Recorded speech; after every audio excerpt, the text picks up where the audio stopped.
Congress party के 10 ऐसे नेता जो सबसे ज़्यादा विवादों में रहे। तो शुरुआत करते हैं नंबर 10 से और नंबर 10 पर हैं सलमान खुर्शीद।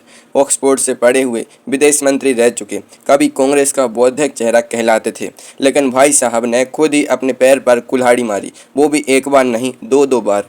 पहला झटका 2012 में उनकी पत्नी की एक गैर सरकारी संस्था थी, जाकिर हुसैन स्मृति न्यास। उस संस्था को विकलांग लोगों के कल्याण के लिए सरकारी पैसा मिला। एक चैनल की जांच में सामने आया, कागजों पर काम हुआ, जमीन पर नहीं। चुनाव आयोग ने जांच के आदेश दिए और खुर्शीद साहब उस वक्त केंद्रीय मंत्री थे। माफ़ी मांगने की जगह उन्होंने उस चैनल को धमकी दी, लेकिन असली बम फटा 2021 में। उन्होंने एक किताब लिखी, सनराइज ओवर अयोध्या। किताब के पृष्ठ संख्या 113 पर उन्होंने हिंदुत्व की तुलना, सुनिए ध्यान से, ISIS और बोको हराम जैसे आतंकी संगठनों से की। पूरा देश भड़क उठा। दिल्ली हाई कोर्ट में याचिका दायर हुई और नवंबर 2021 में नैनीताल के पास उनके घर पर भीड़ ने हमला किया, घर को आग लगा दी। खुद कांग्रेस के वरिष्ठ नेता गुलाम नबी आज़ाद ने कहा, हिंदुत्व की तुलना ISIS से करना तथ्यात्मक रूप से गलत और अतिशयोक्ति है। अब वो चौंकाने वाला तथ्य जो बहुत कम लोगों को पता है, जिस किताब ने इतना तूफान खड़ा किया, उसमें लिखी बात पर दिल्ली की अदालत ने किसी प्रकार का प्रतिबंध लगाने से इनकार कर दिया। बोया पेड़ बबूल का तो आम कहाँ से हुए।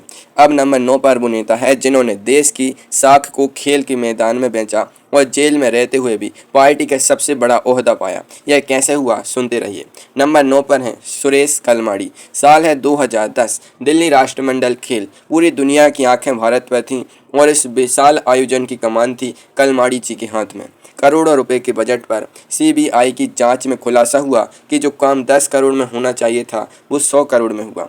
एक घड़ी खरीदी गई 14,000 रुपये में, एक घड़ी। टॉयलेट का एक रोल 4,000 रुपये। खिलाड़ी आए, स्टेडियम की छत गिरी, शौचालय गंदे थे, रास्ते अधूरे थे। CBI ने 2011 में कलमाड़ी को गिरफ्तार किया, तिहाड़ जेल। और अब वो बात जो आपको शायद आज तक किसी ने नहीं बताई। 2012 में जब कलमाड़ी तिहाड़ जेल की चारदीवारी के अंदर बंद थे, तब कांग्रेस ने उन्हें पुणे जिला कांग्रेस का आजीवन अध्यक्ष घोषित कर दिया। जेल में बंद आदमी पार्टी का आजीवन अध्यक्ष। जब देश भर में बवाल हुआ, तब जाकर उन्हें पार्टी से निलंबित किया गया। जब तक जुर्म छिपा रहा नेता रहे, जब पकड़े गए तभी गैर हुए। नंबर 8 पर एक ऐसा नेता है जिसने कारगिल के शहीदों के नाम पर बनी इमारत में अपनी मां के लिए फ्लैट लिया। यह सुनकर आपको गुस्सा आएगा, रुकिए। नंबर 8, अशोक चौहान। नंबर 8 पर महाराष्ट्र के पूर्व मुख्यमंत्री अशोक चौहान। मुंबई में आदर्श हाउसिंग सोसाइटी 31 मंजिला इमारत। यह इमारत बनाई गई थी कारगिल युद्ध के शहीदों के परिवारों के लिए, उन माओं के लिए, उन पत्नियों के लिए जिनके बेटे और पति देश के लिए शहीद हुए। लेकिन जब फ्लैट बटे तो सूची में नाम थे नेताओं के, सरकारी अधिकारियों के और सेना के अफसरों के, और खुद अशोक चौहान की मां के नाम पर भी एक फ्लैट था। जांच हुई, सामने आया कि इस इमारत को बनाने के लिए तटीय नियमों का उल्लंघन हुआ, रक्षा मंत्रालय की जमीन का इस्तेमाल हुआ, नौसेना को भी आपत्ति थी। 2010 में CBI जांच शुरू हुई। चौहान को महाराष्ट्र के मुख्यमंत्री पद से इस्तीफा देना पड़ा। अब वो मोड़ जो कोई सोच नहीं सकता था। 2024 में अशोक चौहान ने कांग्रेस छोड़ दी, भाजपा में शामिल हो गए और नई सरकार में केंद्रीय मंत्री बन गए। राजनीति में कहते हैं, जब घर डूबने लगे तो नाव बदल लो। नंबर 7 पर जो नेता है, उन्होंने एक ही रात में 2 विवाद खड़े किए, एक बयान से और एक रात के खाने से। यह रात क्यों इतनी विवादित बनी, वो आगे बताता हूँ। पहले जरा नंबर 7 का नाम तो जान लीजिए। नंबर 7, मणिशंकर अय्यर। भारतीय विदेश सेवा के अधिकारी रहे, पाकिस्तान में भारत के राजनयिक भी रहे, यानी अनुभव की कोई कमी नहीं, लेकिन जुबान पर लगाम वो कभी नहीं लगाई। 2014 में जब नरेंद्र मोदी चुनाव प्रचार में थे और अपनी चाय बेचने वाली पृष्ठभूमि की बात कर रहे थे, तब अय्यर ने कहा, मोदी जी कांग्रेस मुख्यालय के बाहर चाय बेच सकते हैं, लेकिन प्रधानमंत्री नहीं बन सकते। वो बयान उल्टा पड़ा। मोदी ने उसे अपनी ताकत बना लिया, लेकिन 2017 में असली तूफान आया। दिसंबर 2017 गुजरात विधानसभा चुनाव चल रहे थे। एक रात अय्यर के घर पर रात का खाना हुआ। उसमें शामिल थे पाकिस्तान के पूर्व विदेश मंत्री, पाकिस्तान के उच्चायुक्त, पूर्व प्रधानमंत्री मनमोहन सिंह और पूर्व उपराष्ट्रपति हामिद अंसारी। उसी रात के अगले दिन अय्यर ने प्रधानमंत्री मोदी को नीच किस्म का आदमी कह दिया। तूफान आ गया। कांग्रेस ने माफी मांगी। अय्यर को 7 दिसंबर 2017 को पार्टी से निलंबित किया गया। बाद में अगस्त 2018 में निलंबन वापस लिया गया। अब वो तथ्य दिल्ली पुलिस ने उस रात के खाने की जांच की और अपनी रिपोर्ट में लिखा, षड्यंत्र का कोई सबूत नहीं मिला। उस बैठक में पूर्व सेना प्रमुख और कई पूर्व राजनयिक भी मौजूद थे। सच क्या था, यह विवाद आज भी बना हुआ है। बुद्धिमान वो जो समझे कि क्या बोलना है और कब चुप रहना है। अय्यर साहब शायद दोनों भूल गए। नंबर 6 पर बाप बेटे की वो जोड़ी है जिनका नाम एक ही घोटाले में आया। पहले बेटे को पकड़ा गया, फिर बाप को। कहानी बहुत दिलचस्प है, थोड़ा रुकिए। नंबर 6 पर है कार्ति चिदम्बरम। पिता थे वित्त मंत्री और उस दौरान बेटे के कारोबार में अचानक बसंत आ गई। आईएनएक्स मीडिया मामला 2007 में जब पी चिदम्बरम वित्त मंत्री थे, तब उस मीडिया समूह को विदेशी निवेश की मंजूरी मिली। प्रवर्तन निदेशालय का आरोप था कि इस मंजूरी के बदले कार्ति की कंपनियों को भुगतान हुआ। 2018 में सीबीआई ने कार्ति को गिरफ्तार किया। उच्च न्यायालय ने जमानत दी। अब वो चौंकाने वाली बात जो बहुत कम लोग जानते हैं। प्रवर्तन निदेशालय के आरोप पत्र में यह भी था कि कार्ति ने स्पेन, ब्रिटेन और अन्य यूरोपीय देशों में अपनी कंपनियां खोल रखी थीं। विदेशी खातों के जरिए पैसे घुमाने का आरोप था और इन सब के बावजूद 2024 के लोकसभा चुनाव में कार्ति चिदम्बरम तमिलनाडु के शिवगंगा सीट से जीते और सांसद बन गए। लोकतंत्र की महिमा का कोई अंत नहीं। जाको राखे साइयां मार सके न कोई, बाल नभा का कर सके जो जगबैरी होए। नंबर 5 पर जो नेता है उस पर देश को 1.5 लाख करोड़ से ज़्यादा का चूना लगाने का आरोप था और फिर भी वो आज सांसद है। यह कहानी इतनी बड़ी है कि आप सुनकर माथा पकड़ लेंगे।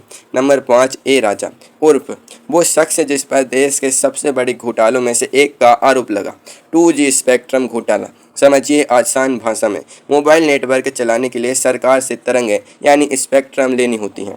जैसे दुकान खोलने के लिए जगह किराए पर लेते हैं। यह स्पेक्ट्रम नीलामी में बेचा जाता है। लेकिन ए राजा ने, जब वो संचार मंत्री थे, यह स्पेक्ट्रम कोड़ियों के भाव बांट दिया। नियंत्रक एवं महालेखा परीक्षक ने हिसाब लगाया, सरकारी खजाने को 1,76,000 करोड़ रुपए का नुकसान। 2011 में गिरफ्तारी हुई, तिहाड़ जेल। और अब वो बात जो आपका दिमाग हिला देगी। 2017 में विशेष अदालत ने ए राजा सहित सभी आरोपियों को सबूतों के अभाव में बरी कर दिया। इतने बड़े घोटाले में एक भी व्यक्ति को सजा नहीं मिली और 2024 में ए राजा तमिलनाडु की नीलगिरी सीट से चुनाव लड़े और जीत गए। फिर से लोकसभा सांसद बन गए। 1,76,000 करोड़ और एक भी इंसान जेल में नहीं। 100 चूहे खा के बिल्ली हज को चली। नंबर 4 पर जो नेता है उन पर आरोप है कि आज़ादी के आंदोलन में एक ऐतिहासिक अखबार की संपत्ति बड़ी ही चालाकी से अपने नाम करवा ली गई। यह पूरी कहानी एक फिल्म से कम नहीं है, सुनते रहिए। नंबर 4 पर है सोनिया गांधी। नेशनल हेराल्ड यह अखबार पंडित जवाहरलाल नेहरू ने स्वतंत्रता संग्राम के दौरान शुरू किया था। ऐतिहासिक महत्व था इसका, लेकिन धीरे धीरे यह अखबार घाटी में चला गया। कांग्रेस पार्टी ने इसे 90 करोड़ रुपए का कर्ज दे रखा था। 2010 में यंग इंडियन नाम की एक कंपनी बनाई गई। इस कंपनी ने 90 करोड़ का पूरा कर्ज महज 50 लाख रुपए देकर अपने ऊपर ले लिया। अब यह यंग इंडियन कंपनी किसकी थी? इसके 76% शेयर थे सोनिया गांधी और राहुल गांधी के पास। यानी 90 करोड़ के कर्ज के बदले हजारों करोड़ की अचल संपत्ति 50 लाख में अपनी झोली में। भाजपा नेता सुब्रमण्यम स्वामी ने वर्षों तक अदालतों में इस मामले को लड़ा। 2023 में प्रवर्तन निदेशालय ने सोनिया गांधी को तलब किया। कई घंटे पूछताछ हुई। यह मामला मई 2026 तक न्यायालय में विचाराधीन है। और वो चौंकाने वाला तथ्य, इस पूरे मामले में भाजपा ने नहीं बल्कि पहले पत्रकार और बाद में स्वामी ने स्वयं न्यायालय में शिकायत की थी। यानी यह कोई राजनीतिक प्रतिशोध नहीं, एक विधिक प्रक्रिया है। राज करो या विपक्ष में बैठो, कानून की नज़र सब पर पड़ती है। नंबर 3 पर जो नेता है उसने एक नहीं, दो नहीं, 3 बड़े बड़े विवाद खड़े किए। अप्रैल में अलग, मई में अलग और उससे पहले भी। और सबसे चौंकाने वाली बात, वो भारतीय नागरिक भी नहीं है। यह कैसे, आगे बताता हूँ। Number 3 Sam Pitroda. एक दौर था जब इन्हें भारत की दूरसंचार क्रांति का जनक कहा जाता था। राजीव गांधी के करीबी, देश की आधुनिकता का चेहरा। लेकिन अप्रैल 2024 में ठीक लोकसभा चुनाव के बीचों बीच एक बम फटा। पित्रोदा जी ने एक साक्षात्कार में कहा, अमेरिका में मृत्यु के बाद जो आदमी $100 मिलियन छोड़ जाता है, उसकी 55% संपत्ति सरकार ले लेती है। यह एक दिलचस्प कानून है। भारत ने उसी दिन नारा दे दिया, भाजपा ने उसी दिन नारा दे दिया, कांग्रेस आपकी संपत्ति छीन लेगी। कांग्रेस ने दूरी बनाई, पित्रोदा ने सफाई दी। लेकिन अभी कहानी खत्म नहीं हुई। उसी महीने हफ्ते भर बाद उन्होंने फिर बयान दिया। कहा, पूर्वी भारत के लोग चीनी जैसे दिखते हैं, पश्चिम के अरबी जैसे, उत्तर के गोरे जैसे और दक्षिण के अफ्रीकी जैसे। प्रधानमंत्री ने लिखा, घृणित और नस्लवादी। कांग्रेस ने लिखा, हम इस बयान से पूरी तरह अलग हैं। पित्रोदा को भारतीय प्रवासी कांग्रेस के अध्यक्ष पद से इस्तीफा देना पड़ा और यह याद रखिए, यह पहली बार नहीं था। इससे पहले 1984 के सिख नरसंहार पर उन्होंने कहा था, हुआ तो हुआ, बस इतना। और अब वो चौंकाने वाली बात, सैम पित्रोदा अमेरिकी नागरिक हैं, उनके पास भारतीय नागरिकता तक नहीं है, फिर भी दशकों से भारत की सत्ता के गलियारों में इतने प्रभावशाली, जिसकी जुबान खुले किस्मत बंद हो जाए। नंबर 2 पर वो रात है जब एक पूर्व वित्त मंत्री अंधेरे में अपने घर से निकले, कांग्रेस मुख्यालय गए और फिर गिरफ्तार हो गए। वो रात कैसी थी, वो दृश्य आज भी इतिहास में दर्ज है। नंबर 2 पर हैं पी चिदम्बरम। हार्वर्ड से पढ़े, मद्रास में वकालत की, भारत के सबसे विद्वान वित्त मंत्रियों में गिने जाते थे। लेकिन 21 अगस्त 2019 की रात दिल्ली के जोरबाग में उनके घर की घंटी बजी। दरवाजे पर थे सीबीआई के अधिकारी। चिदम्बरम घर नहीं थे और फिर करीब रात के 9 बजे कांग्रेस मुख्यालय के बाहर अंधेरे में वो प्रेस के सामने आए। साथ में खड़े थे राहुल गांधी समेत पार्टी के दर्जनों नेता। उन्होंने कहा, मैं निर्दोष हूँ, और 90 मिनट बाद सीबीआई ने उन्हें उनके घर से गिरफ्तार कर लिया। मामला था आईएनएक्स मीडिया। 2007 में जब वो वित्त मंत्री थे, तब उस मीडिया समूह को विदेशी निवेश की मंजूरी में कथित गड़बड़ी। 5 सितंबर 2019 दिल्ली की विशेष अदालत ने उन्हें तिहाड़ जेल भेजा। 17 अक्टूबर 2019 प्रवर्तन निदेशालय ने भी गिरफ्तार किया। दिसंबर 2019 में जमानत मिली। और अब वो बात जो बहुत कम लोगों को पता है, जब चिदम्बरम तिहाड़ जेल में थे तब भी वो अखबारों में देश की अर्थव्यवस्था पर लेख लिखते रहे। और एक बार जब पत्रकारों ने पूछा तो बोले, मुझे देश की अर्थव्यवस्था की चिंता है, जेल से अर्थव्यवस्था की चिंता। यह मामला मई 2026 तक भी न्यायालय में चल रहा है। अर्ज किया है, पढ़े लिखे थे बहुत, समझदार थे बहुत, पर जब किस्मत पलटी तो तिहाड़ में रात हुई। और अब नंबर 1 पर वो नेता है जिनकी कहानी सबसे लंबी है, सबसे विवादित है, जिन्हें संसद से निकाला गया पर वापस आए, फिर 2-2 सीटों से जीते और आज भी राजनीति के केंद्र में है। यह कहानी आपको शुरू से सुननी होगी। नंबर 1, राहुल गांधी। कांग्रेस का चेहरा, नेहरू गांधी परिवार की 5वीं पीढ़ी। 13 अप्रैल 2019 कर्नाटक के कोलार में चुनावी सभा, भाषण चल रहा था और तभी राहुल गांधी ने कहा, इन सब चोरों के नाम में मोदी मोदी मोदी क्यों है? नीरव मोदी, ललित मोदी, नरेंद्र मोदी। यह एक वाक्य था और इस एक वाक्य के लिए ठीक 4 साल बाद 23 मार्च 2023 को गुजरात के सूरत की एक अदालत ने राहुल गांधी को आपराधिक मानहानि का दोषी ठहराया।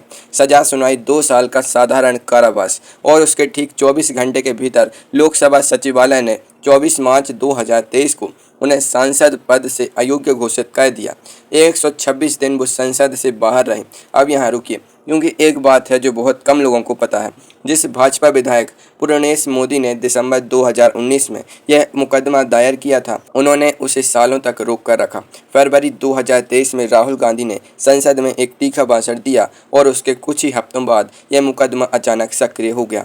अदालत ने उसी महीने फैसला सुनाया। इत्तेफाक था या कुछ और, यह सवाल आज भी राजनीतिक बहस का विषय है। अगस्त 2023 में सुप्रीम कोर्ट ने सजा पर रोक लगाई। सुप्रीम कोर्ट ने कहा, निचली अदालत ने सजा देते वक्त कारण नहीं बताए। 7 अगस्त 2023 को राहुल गांधी संसद में वापस आए। 2024 के लोकसभा चुनाव में उन्होंने 2 सीटों में से चुनाव लड़ा, वायनाड और रायबरेली, दोनों से जीते। नियम के अनुसार 1 सीट छोड़नी थी, उन्होंने रायबरेली रखी और वायनाड की सीट से उनकी बहन प्रियंका गांधी पहली बार संसद पहुंची। 2024 में कांग्रेस 99 सीटें जीती। 2019 की 52 सीटों से काफ़ी बेहतर, लेकिन सत्ता से अभी भी बहुत दूर। 2025 में वोट चोरी का मामला, उन्होंने चुनाव आयोग पर गंभीर आरोप लगाए। यहाँ तक कहा कि 2024 हरियाणा चुनाव में एक ब्राजीलियन महिला की तस्वीर 10 बूथों पर 22 बार इस्तेमाल हुई। चुनाव आयोग ने 7 दिन में शपथ पत्र मांगा, कोई शपथ पत्र दाखिल नहीं हुआ।